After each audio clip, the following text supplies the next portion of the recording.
یا رسول اللہ صلی اللہ تعالی علیہ وسلم بیوہ ماں ہے، یتیم بہن ہے، 3 دن سے کھایا کچھ نہیں، قربان جائیں۔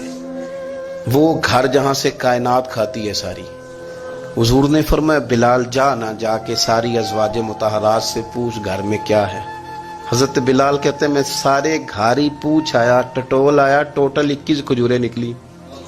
یہ 2 جہاں کے شاہ ہیں اور پاس کچھ رکھتے نہیں، 2 جہاں کی نعمتیں ہیں، ان کے خالی ہاتھ میں حضور کے سارے گھر کو میں ڈھونڈ 21 کھجوریں نکلی تو لا کے میں نے پیش کر دی، تو حضور نے ڈائریکٹ اس کو نہیں دی، نبی پاک نے اپنے ہاتھ پہ رکھ لی۔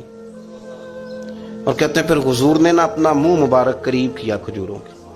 صحابہ خود فرماتے ہیں کہ یہ جو حضور نے منہ مبارک قریب کیا نا تو نبی پاک برکت کی دعا کر رہے تھے، 21 کھجوروں پہ برکت کی دعا ہوئی۔ حضور نے اس بچے کو بلایا، تھپکی دی، فرمایا لے جا 7 تیری، 7 تیری بہن کی۔ انہیں معمولی نہ سمجھنا ہو تو حضرت بلال کہتے ہیں حضور 3 بھی دے دینا کبھی تو 30 سال ختم ہی نہیں ہوتی، 30 سال گزر جاتے ہیں، نکالتے رہو کھاتے رہو، ختم ہی نہیں ہوتی۔ حضرت سیدنا ابو ہریرہ رضی اللہ تعالیٰ عنہ فرماتے ہیں حضور نے فرمایا 7 تیری، 7 تیری بہن کی، 7 تیری والدہ کی، اور 7 حضور نے اور بھی تلقین فرمائی، فرمایا ایک سویرے کھایا کرنا، ایک شام کو کھایا کرنا، یہ لے جا۔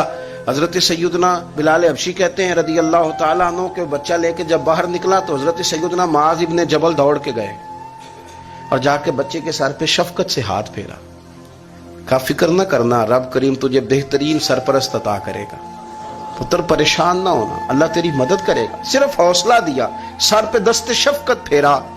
بچہ چلا گیا تو حضور نے فرمایا معاذ ادھر آؤ نا ذرا۔ یا رسول اللہ حکم ہو۔ فرمایا کس چیز نے تمہیں اٹھایا بچے کے سر پہ ہاتھ رکھنے کے لیے؟ کس نے تمہیں کہا؟